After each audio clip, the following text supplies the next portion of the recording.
the problem today with forecasting is that so many of the headlines are comparing today with a year ago. And that means you're comparing today with crazy. And if you compare today with 2 years ago, another form of crazy. So you really have to almost go back to 2019 to be able to collect the kind of data that's going to help you make good choices. Welcome to the Threefold Real Estate Investing Podcast. This is the podcast where you'll not only learn how you can achieve massive success in multifamily real estate investing, but also how you can simultaneously pursue great relationships with your family and a better walk with God. You can achieve financial freedom through real estate investing without sacrificing the relationships that mean the most to you.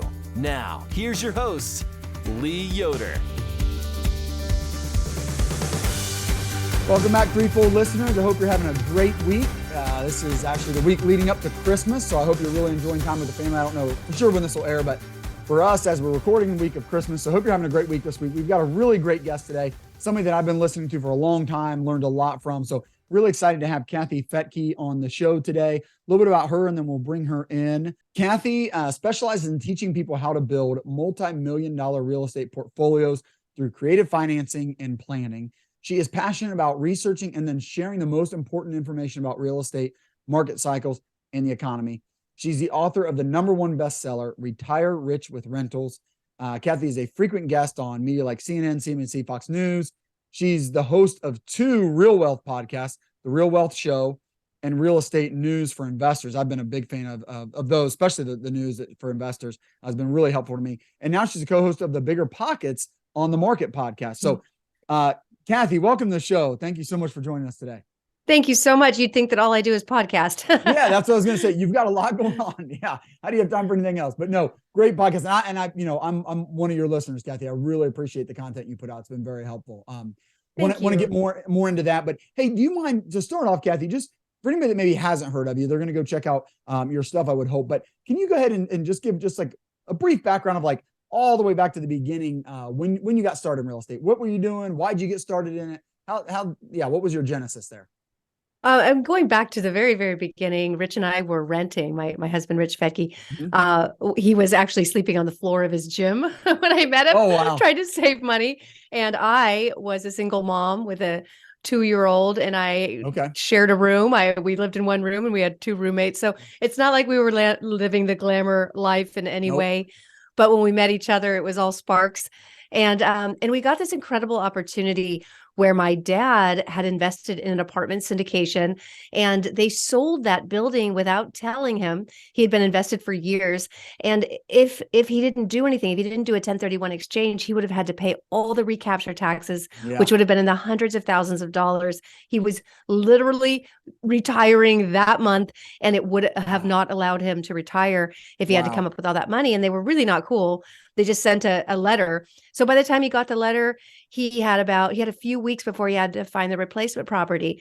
Now, Rich and I were just getting married. We were going to move into this house called the Spider House because there were all these spiders in it. And we're like, Dad, he called so stressed. What do you need? He goes, I need to find a property. I'm like, well, why is that stressful? He's like, I've got 2 weeks. I'm like, well, tell me what you want. And so he had to spend $500,000. I was like, I can do that. I can spend somebody else's money. I'll do that. So I was like, Dad, just explain to me what you're trying to do. And he's like, I have to find a rental. And I'm like, well, I'm looking for a rental. How about I find the property? I'll be your tenant. We'll take care of everything. You go retire, do your thing. We'll just inherit this house someday. You don't have to worry about it. So it was just a complete win-win. We ended up finding this. We went from the Spider House and the gym floor to living in a beautiful 6-bedroom home that we kind of turned into a 4-plex. That was the beginning. We rented out different rooms. We kind of lived there for almost nothing, and we saved my dad hundreds of thousands of dollars. So that's the typical awesome example of real estate where you're solving problems, lots of problems, and it becomes a win-win for everybody.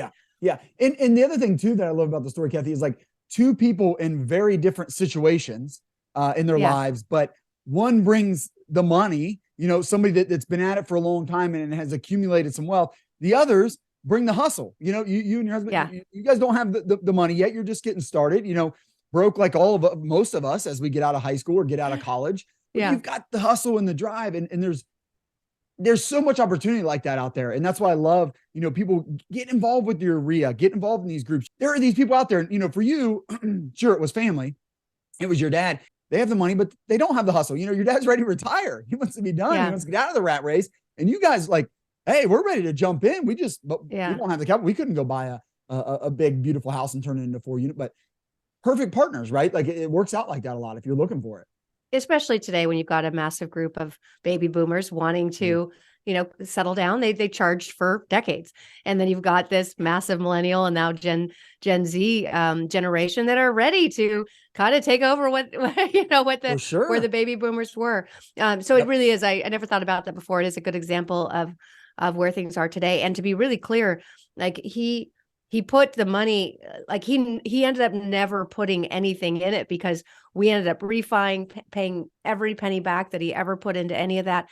Didn't have to pay the taxes when he passed on. As you know, with the 1031, those taxes go away. Yep. So when we inherited that house, we didn't have to pay them either. But in the time that we lived in it, we got the upside of it. And the family trust benefited too, because the family trust didn't have to pay that tax. So again, you can really, that's what I love about real estate. You can be creative. Nobody has to get hurt in real estate. You can help each other solve problems. That's all. So great start. Again, love the story, because if anybody's out there like, well, I can't do this, I don't have any money. I mean, again, neither did you and Rich, right? Like you guys are in as tough a situation as anybody. And sure, you had your father in that situation. But again, there's a lot of people out there, like go find them and get started, partner up for a win-win right there. You guys didn't stay there. I know you amassed quite a portfolio. Maybe just a couple of things that like the steps that you took, Kathy, that kind of launched you and Rich into, having a portfolio and getting into syndications, things like that. What were maybe some of the big steps that you were able to take that kind of bounced you guys forward? Well, my background is in broadcasting, and, never discount what it is you love to do.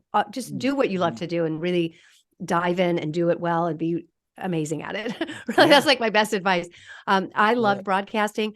I saw myself as being an anchor woman at ABC News in New York or something like that. That was my dream. It didn't happen, but the skills I learned along the way are what helped me today get where I am.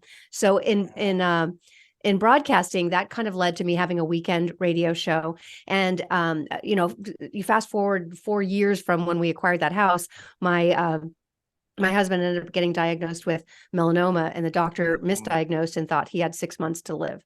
The doctor was wrong. He's healthy today, but we had 2 little kids, this big house I just told you about, and I had no idea how I was going to do this thing without him. Thankfully, he again is alive and well today, but at the time I didn't know. So I took those broadcast skills that I had, and I just made it my mission to find out how I could create this thing called passive income. I had a taste of it because we had turned this huge house into a 4-plex, and I knew what it was like to rent something and collect money on it. We had been getting our tenants from Craigslist. I mean, it couldn't have been weirder or grosser than that, but we didn't know how to screen them or anything. And I could tell you some crazy stories, but it was passive income. But I thought, there's people who actually live on this, concept of passive income. How can I do it? So I took these broadcast skills that I had learned over the years, and I had worked in newsrooms, just never became that ABC anchor in New York. But I just started interviewing people. This was pre-podcast. This was a time when you couldn't get access to that information. And one by one, I found multimillionaires who were willing to share how they created passive income. And that led to creating a network. RealWealth Network is our company today, of tapping into, again, a need, a problem. People didn't know how to do it. It was a secret for the wealthy. Well, how can you ever emulate something if you don't know how to do it, if it's a secret? So I just started to expose those secrets. And as I was doing that, I was building my list, building my following, but also expanding my mind. And at that point, it was the big turning point. There were many along the way. Obviously, as you learn and grow, it's like, wow, this is really cool. You mean you could get tax savings, you could borrow money to buy assets to get passive income. I mean, all the things that are great about real estate that were mind-blowing to me. But the thing that really shifted it and is what we use today, the choice that we, the path that we chose was when Robert Kiyosaki came on the show, the author of Rich Dad, Poor Dad, and he explained how to forecast. So many people get this wrong still today. Generally, people just cannot forecast well. You've got, even today, people thinking we're going to have these massive foreclosures and this, massive depression ahead of us. I don't personally see it, and I don't really care, because the fundamentals I learned from Robert Kiyosaki will help me get through any market cycle. It's kind of like one of those jet skis. It's taking somebody out surfing on a big wave. You're like, how are they going to get through that wave? And they just plow through it. That's what it's like when you've got the right fundamentals in place. So what he explained that day was, when you look for properties that cash flow, of course, he's the cash flow king. You look first and foremost for properties that cash flow, where there's population growth and job growth. When you can get those elements together, then you know if there's job growth and population growth and cash flow, probably also going to get growth, appreciation. And that to me is the key. Cash flow is good. Appreciation is even better. But you got to have the cash flow. That's the start. So, and then in addition to that, being in markets where you can see infrastructure growth, where big stuff is coming in, where you see freeways and gigantic warehouses and headquarters and stuff like that. When you Cranes see those everywhere. Yeah, that's not, that's stuff that's been thought out for decades. And that's your clue that, oh, this area is where the cities plan to grow. I should probably get in front of that.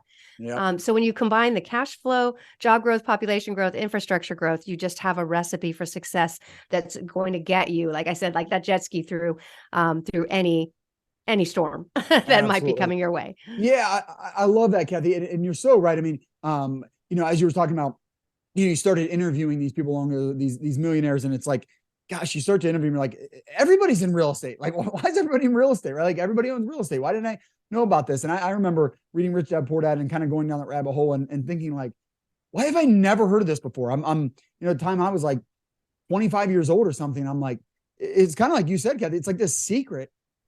Why do I not know about this? Why do my parents not know about this? Why does nobody I know about this? And then you want to know and you want to tell others. I mean, that's why, I have the podcast, and that's why I love yours and what you guys have been doing for years of like, let's tell other people about this. This is out there. It's a really awesome thing, but you've got to do it the right way. And that's why I like, your second part, what you jumped right into, Kathy, is like, you do have to be able to forecast, because a lot of people learned about real estate last year because it got really, really hot and everybody was doing it. And as far as forecasting goes, that usually means we're at the top of the market, right? When they say, like, I think Warren Buffett is the one that said, when your shoe shine boy is giving you stock tips, we might be at the top of the market. And I've heard people say, when your aunt starts flipping homes and we might be at the top of the market. And that's kind of what last year was. And unfortunately, those people, yes, they heard about it and they learned about it, which we want them to do because it's such a powerful wealth building tool. But unfortunately, if you can't forecast and you think, let's just buy at a 3.5 cap, and all that means, if you don't know, like, just buy very aggressively and use this bridge debt maybe that's going to be really at risk if interest rates rise, which obviously everybody knows now they have. People got in trouble. So it's not just understanding, the powerful tool of real estate, but it's understanding how to forecast a little bit to buy right, to get into a good market and those things that you're building out. And then, I love the cash flow part. People think we're going to have a depression. I don't care. It doesn't really matter. If you've got a property that is cash flowing, could vacancy tick up a little bit? For sure. Right? Could you have to come down on rent a little bit? For sure. But if you're cash flowing well and you've got good debt, you can ride it through all that. And then also, like you said, if you're in a good market, you're going to fare a lot better than these markets that don't have the jobs and don't have the population growth when bad times hit.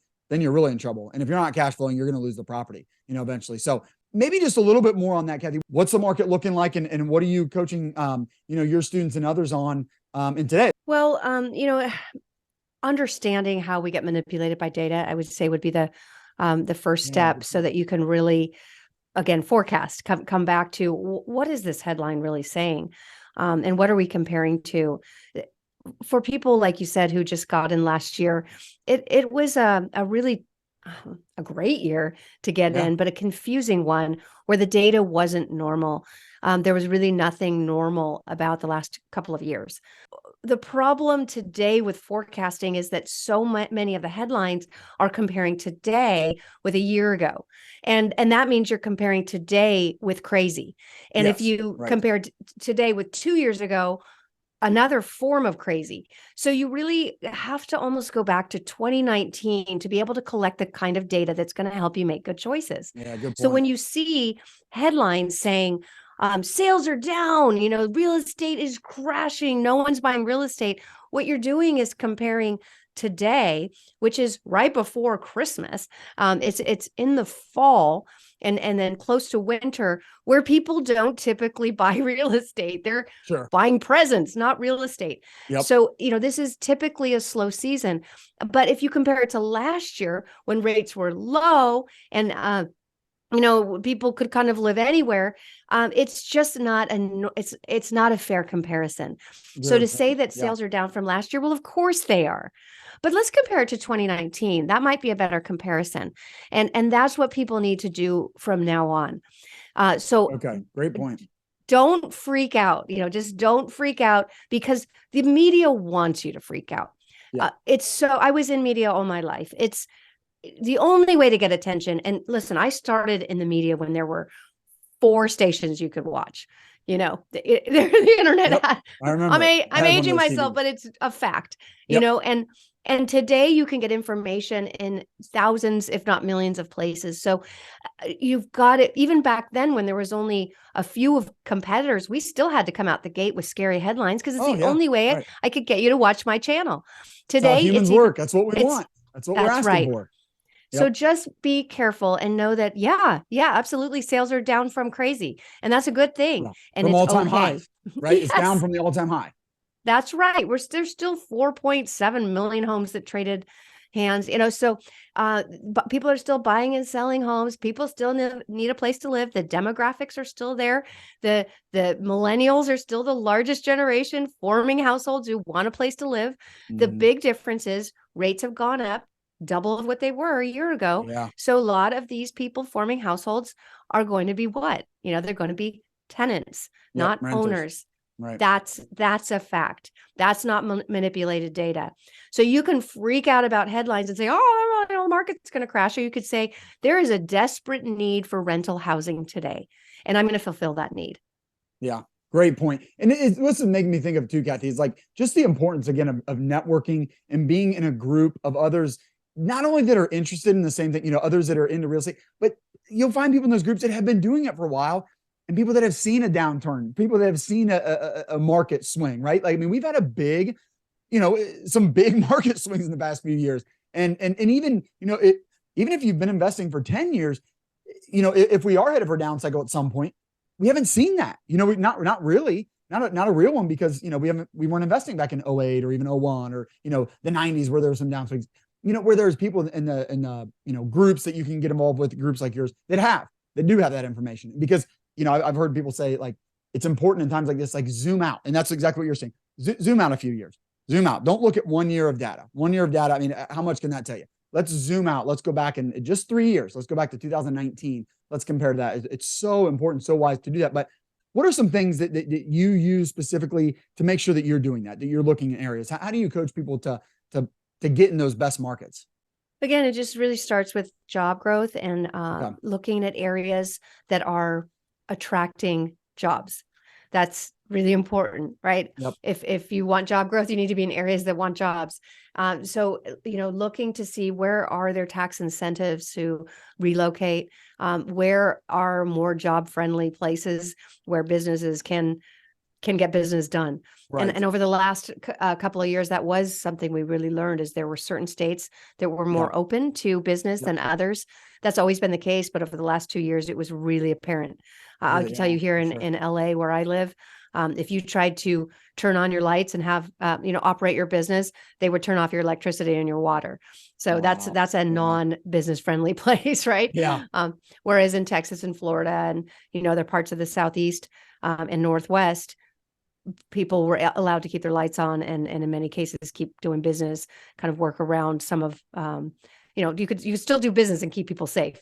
So there, it's just, how do you do that? Are there some sites that you find this data? You talk about job growth, population growth. Where are some good places to go to find that data? I mean, there's government sites showing where, jobs are being created and are not. I just know because I've been doing this a long time, and at RealWealth.com, we have a whole list of data on different cities. City-data is a really another good one where you can really zoom in on the different areas to see what incomes are in the area, have salaries gone up. that's a big indication that there's job growth if salaries are going up versus down. Good point. Migration trends. Again, I could tell you areas like Detroit, they've seen loss of population for like 40 years straight. So these are areas that they're trying to have a comeback, but for whatever reason, these are not areas that are attracting a lot of business, probably based on their incentive for business or not. Yeah, it's either a good cycle or a bad cycle. Like businesses move to the area because people are there, and then more people move to the area because those businesses are there, and then more businesses move to the area because more people are there, right? So it's either when a good cycle or the reverse happens. Some people leave, so businesses leave because people are leaving. So more people leave because the businesses left. And so, you got to get on the good side. I heard somebody explain, I think it was Brian Burke in his book, The Hands-Off Investor. I'm sure you probably know him, running some of the same circles. But, he said, right, like he said, investing in a market like you're talking about, that's seeing that population job growth, that's like rowing downstream. The current is helping you. You just kind of have to steer for the most part. If you're just flowing in a standstill market that, just kind of steady. We have a lot of those in the Midwest where I am. Maybe it's like rowing across the lake. You can get across the lake. It's going to take some work. You kind of have to do it. You don't have this big current helping you. And so maybe that's okay. Where you don't want to be, if someone like, brought up Detroit and population going away, you're kind of rowing up current. So you can probably make it, but man, you have to work a lot harder. So I just think that's a good analogy to kind of go along with what you're saying there, Kathy. So we appreciate that. Hey, I want to transition a little bit. I know family is very important to you. I love, what it seems like the relationship you and Rich have, and you guys work together. My wife and I are building our real estate business together as well. So I'd love to just talk about that a little bit, if you don't mind. Like, how have you guys integrated your business and real estate with your family, and how's that gone over the years? Yeah. I mean, we are called often the high achiever family. Rich and I just kind of love to work. We love to create. We love to design things. And thank you. So a lot of times it's just really fun. We might be on vacation somewhere and have a few drinks, and it's like, oh no, are we talking business again?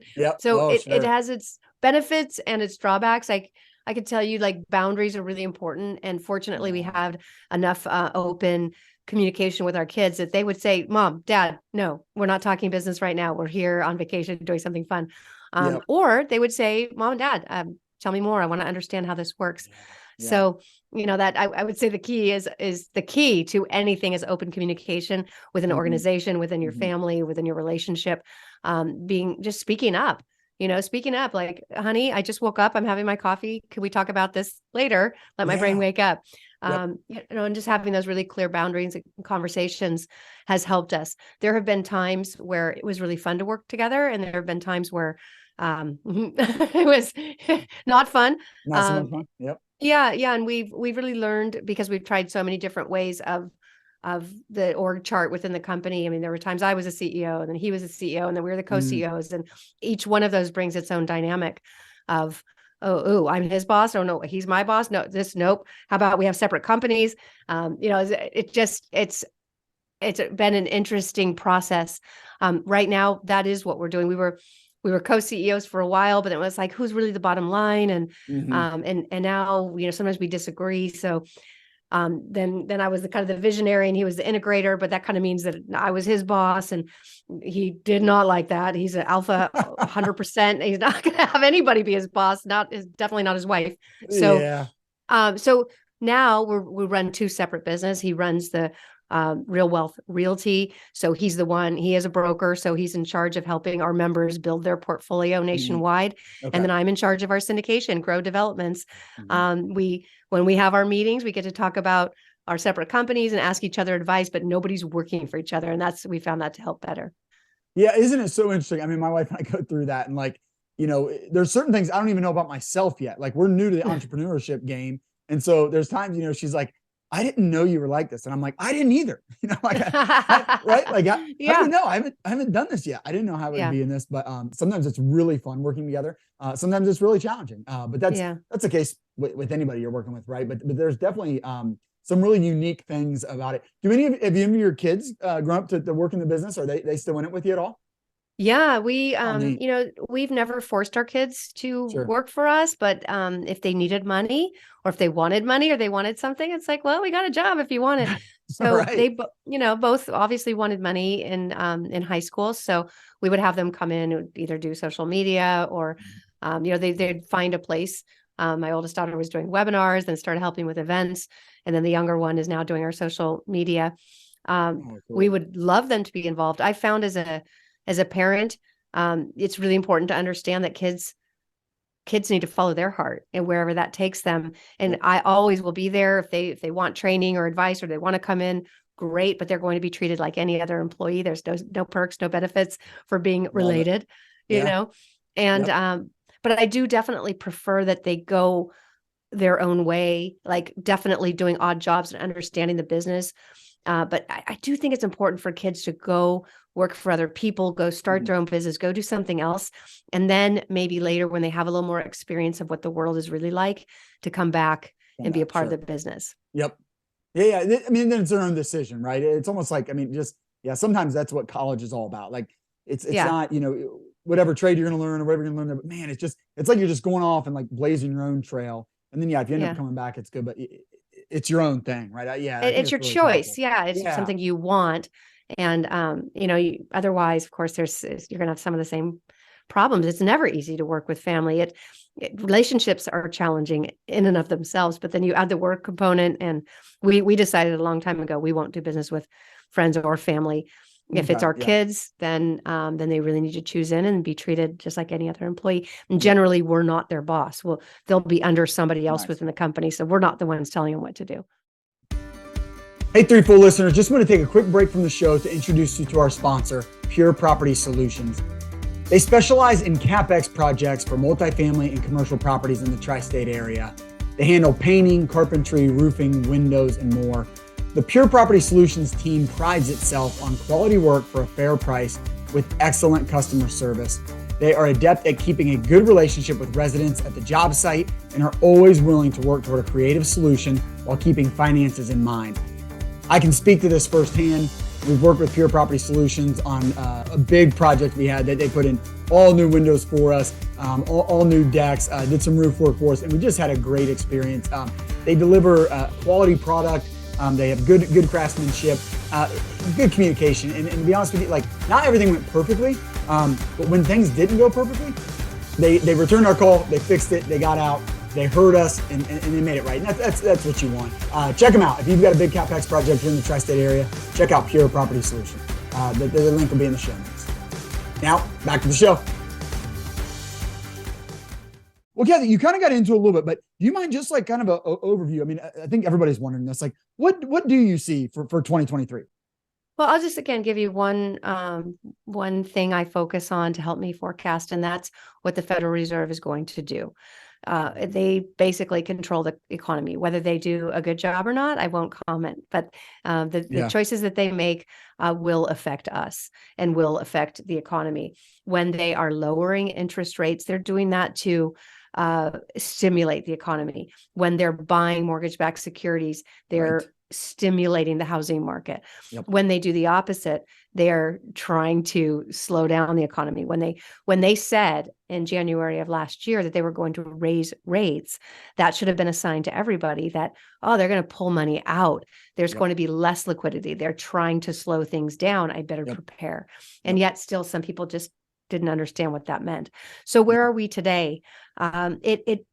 Generally speaking, the Fed should follow market rates, which means what are global investors doing? Where are they putting their money? And generally, big money global investors will buy bonds when they're worried about a recession, and they will invest in the stock market when they think things are going to boom.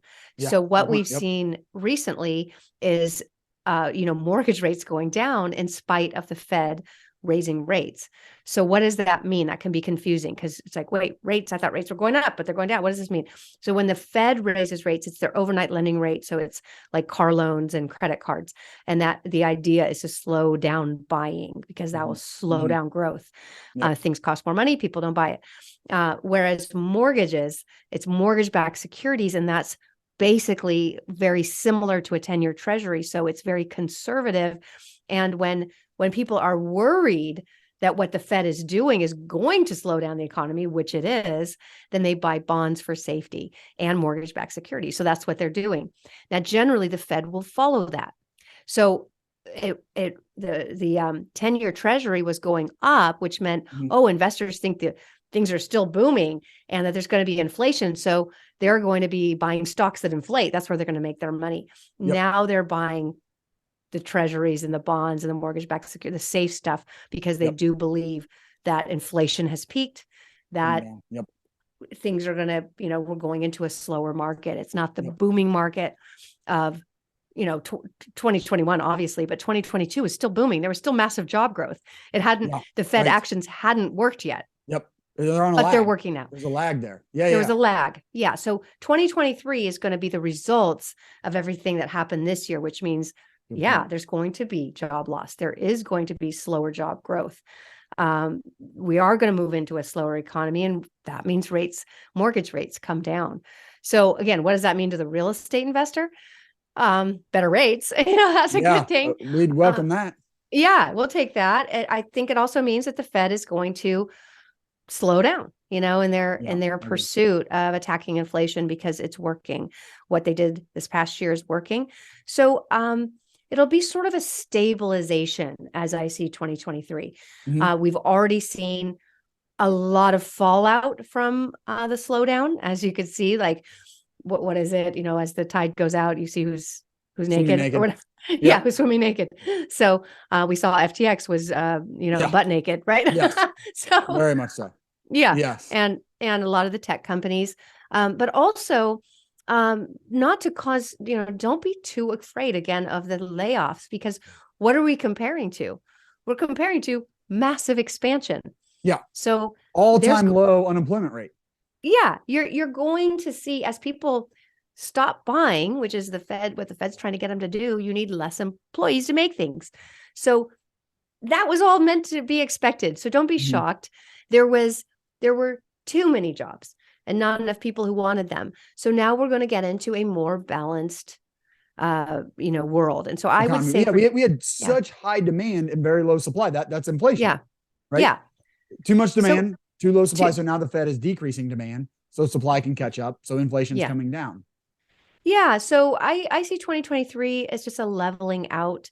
I don't personally, but I think there'll be a lot of companies that crash who didn't, just were going to crash anyway. They just had the strength of the economy holding them up. But with that gone, they're going to fall. The strong will survive, and the strong would be those who they're not over indebted. Debt is good, but not too much debt. Too much debt's bad. Yeah. And then it goes back to cash flow that you started with, Kathy. I mean, these companies, with interest rates at zero for these big companies, these companies that don't cash flow at all can get by and can just keep rolling over their debt. And suddenly when debt has an expense to it, there's a cost to your debt. These zombie companies that they talk about, that don't make money, that just keep, they pay their debt with new debt. That game, might end. Yeah. So it's unfortunate that there will be job losses, but please keep in mind, this is exactly what was forecast early this year. So don't be like, oh my gosh, job losses. That's what they said a year ago. Shouldn't be surprised. And in fact, it's a healthy thing, because there were too many jobs and nobody wanted them. So when people lose jobs, then they are looking for new jobs. And again, it will, instead of having 8 million openings, it will come back to a more normal level. Appreciate that outlook. That's very helpful.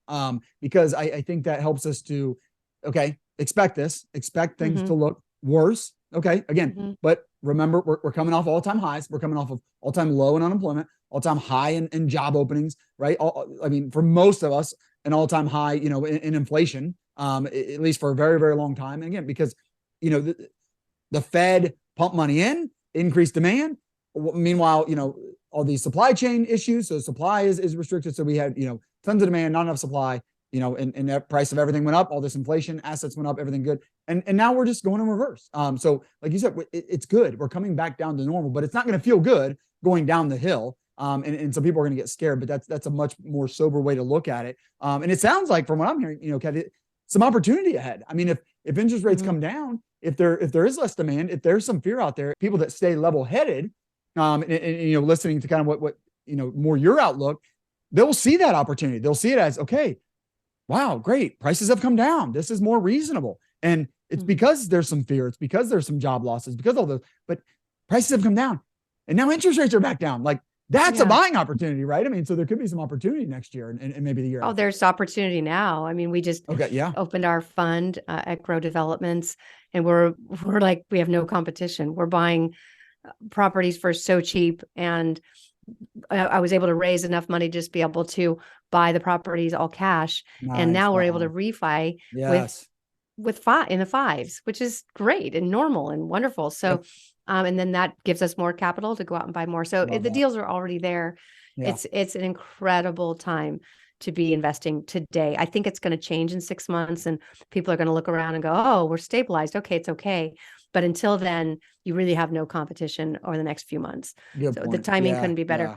I'd like to call this kind of like Tuesday.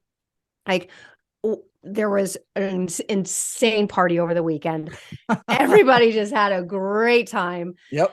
Monday, you're still kind of like hungover. So I would say that was 2022.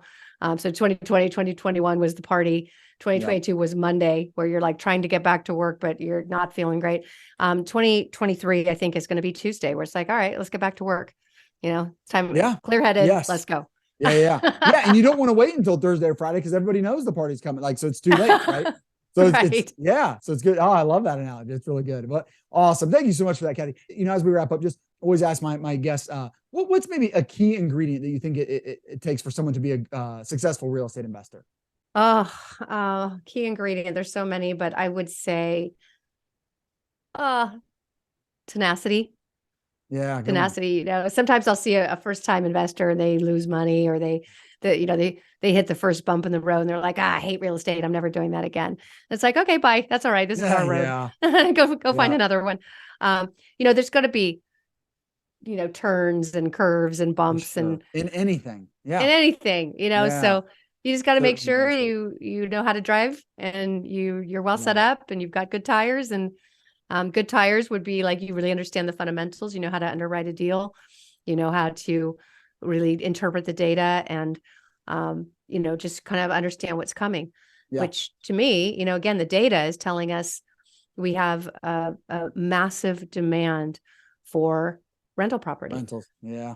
We kind of already talked about this a little bit, so maybe it's just back to the same answer. But after I ask this question, I always say, okay, well, what's a key ingredient for while we're pursuing real estate, while we're trying to have success in real estate? What's a key ingredient to make sure we're having success with our husband, with our wives, with our kids? You mentioned boundaries, but anything else there that you think is a key ingredient to make sure you're successful with the things that likely matter even more than real estate? Absolutely. And I'm so glad you asked it, because so often people forget what really matters and get caught up in the number of doors they're going to have, forgetting why you even started on that journey. So for us, I can tell you, after 25 years of marriage and 2 kids that actually love spending time with us, they tell us that none of their friends, they're like, you're so weird. You want to go skiing for the weekend with your parents? Why would you do that? That I could tell you the biggest and most important thing in any relationship, whether it's family or work, is to be curious and unattached when you hear the answer. So instead of asking a question like, why would you do that? The question is, why did you do that? I really want to understand. Yeah. I really want to understand. And that allows people to feel that they have a safe place to set boundaries and to be honest, and to want to spend time together, because they're not getting judged. Nobody wants to be judged. So even like in our relationship, it's like, did you really hear what I said? Like, are you really listening to me? And you'll know if someone's listening to you because they're asking more questions, because they want to understand instead of putting their spin on it. Yeah. That is so powerful. Really wise, Kathy. I appreciate that. I mean, especially with kids. I mean, I think about how many times I've failed with my kids, and they're still young, and it can be so frustrating. And I just want to jump right to like, that was so stupid. But if you do take the time, my son, and he just drives me nuts because he's just like me. But why do you step on everything? Why do you try to break everything? I don't understand. But they're right. Like, there's something going on. And I mean, part of it just, he's a different age. Like, he sees the world completely different, but you're right. I mean, I've had some breakthroughs where like, I do what you mentioned there and just really listen. I'm like, okay, I can see why you did that then. Like if you see the world like that, it totally makes sense, right? And yeah, man, I mean, that's powerful, Kathy. I'm sure to really keep that, I think it probably becomes even more important. I mean, I'm not there yet, but like when your kids become teenagers and they're going through a lot, and you have to be curious and really let them talk.